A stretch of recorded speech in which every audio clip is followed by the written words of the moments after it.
Hi everyone, my name is Ryan Paul, and my Comenius project for you guys this year is titled The Iterative Development of Algorithms and Sensor Fusion Towards Accurate, Efficient, and Affordable Applications to eventually improve independent mobility for the vision impaired.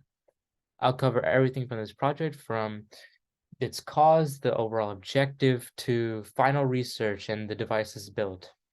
And I'll go over why I did this project, how it started, how it came to be, and then I'll explain how this project will be extended further.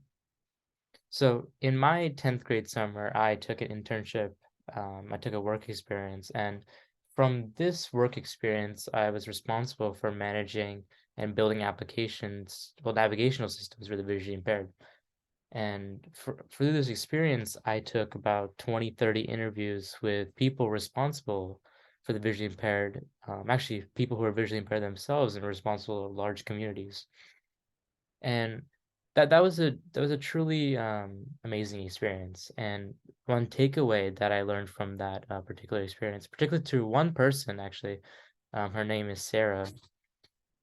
She expressed to me through her daily life the technological advancements and infrastructure that's available today, and one that's growingly apparent as I've seen through many different companies now that are helping with the visually impaired and navigating through stores. And what I saw is that the technology available today is not only expensive, but it doesn't provide the quality that's sufficient with today's current technology. And I learned that um, throughout this whole project that these devices, these implementations can be developed much more affordably and can help the consumer much more. So my goal for this project, my actual overall objective, I like to do these like poster presentations. That's how I usually do it. But my objective with this is how can I create an affordable and efficient system? And I learned that it can be easily doable with new and previously unconventional wayfinding algorithms. So I use those to plan this project itself, and I'll go in more into that later. And all of this is separated into two versions, Mark 1 and Mark 2. And in total, this whole project costs around $700. Relative to other technology today, that's very cheap. That's very affordable in today's marketplace. So as the technology gets better and better, the smaller the price will be, and ultimately, the more accessible it is to blind users. A little bit of a background, about 50% of the visually impaired have never traveled an unfamiliar environment before, and 90% of them uh, they avoid traveling unfamiliar routes. They travel about once a week.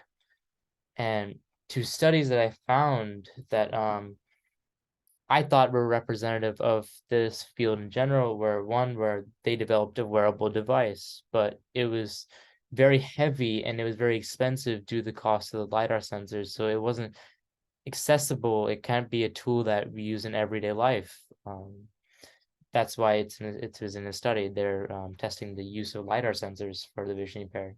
And another one is around augmented reality and semantic representation. And this required like Bluetooth beacon networks, systems that even were implemented would require a much stronger infrastructure, and this wouldn't be applicable for daily use. Um, in many senses, this industry, I think, is most heavily affected by the lacking commercial advancements in certain sensors. And ultimately, my ultimate goal was to take advantage of the current uptick in availability of these sensors and incrementally scale down the price in hopes of achieving a minimal viable product that's valuable. So this whole system actually, I split it into computational and engineering methodologies. They actually could be split either way. But I think with this kind of project, the computational methodology is the heart of the project. With engineering solutions, right, it just depends on the cost of the sensors, the current code infrastructure that's you're able to easily use your application, your algorithms on, and that ultimately determines the price. So that's how this project, as it goes more and more, will get cheaper. But this project, I have 4 algorithms: simultaneous localization mapping, obstacle avoidance, GPS waypoint tracking, and object recognition. So basically how this works is the simultaneous localization mapping algorithm. It creates a virtual environment around the user, depending on the LiDAR sensor it's equipping. So the one for this project is around 9 meters. So it'll create a circle around you within 9 meters, and within that, it will filter out the obstacles, and then you'll use A-star pathfinding, presuming you already put a location and say you want to go to. For me, let's say I want to go to that door, it will plan the most efficient path around those obstacles into your pre-planned destination. Obstacle avoidance, it's a more generalized algorithm. It's when you don't really know where you're going, but you're going in unfamiliar environment. So how it works is it uses distance thresholds. So say you're within 2 meter, well, I think it's around 2 meters or within an object. It will first detect that using the LiDAR sensors, because LiDAR sensors can give you precise distance coordinates and determine the obstacles relative to you. And it'll be able to use whatever feedback method is available on the engineering prototype to steer your way. The GPS waypoint algorithm basically takes, it's basically a generalized GPS algorithm with more steps. How it works is, say I wanted to go to my nearby coffee shop. It'll first take me to this door, then it'll take me down the stairs, then it'll take me step by step by step, accomplishing each waypoint until its final destination. And then lastly, we have object recognition, which basically works using object detection to locate important signs like stop signs or yield signs, in hopes of a safety measure so the visually impaired and unfamiliar environment don't go across the street and potentially be a safety hazard to other people. And throughout this project, I created 2 versions. These algorithms are very flexible, so they can be used for multiple sensors, multiple purposes. But for this, I used an open source study that already did this kind of similar thing, but it worked in different sensors, and that's how I was able to test my algorithms in the first place. It used the LiDAR sensor, a breakout board, inertial measurement unit, and putting this all together with a container. This was around $550, and this was a proof of concept that the algorithms were sufficient for this use case, and that it was able to work effectively. That was the first step into this kind of project, and even $550, that's very cheap. That's much less than the thousands of dollars in other applicable technology. And then Mark II, I wanted to create an engineering prototype that's much cheaper than all relative technologies today. So this Mark uses your iPhone, which has all the sensors available now, because Apple's previously scaling up on all its devices 12 Pro and up, on implementing LiDAR sensors. So now on your phone, instead of all these clunky prototype sensors, you'll be able to run the software that I'll ultimately develop.